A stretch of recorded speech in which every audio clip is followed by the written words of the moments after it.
Zametki današnjega podjetja Aluminium KTMI segajo v leto 1946.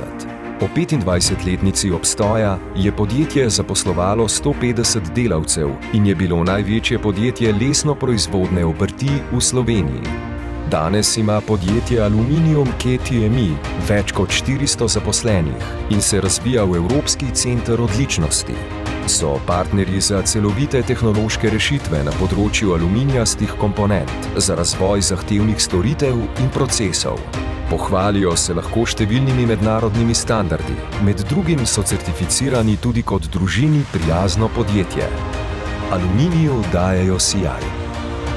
Aluminium KTMI d.o.o.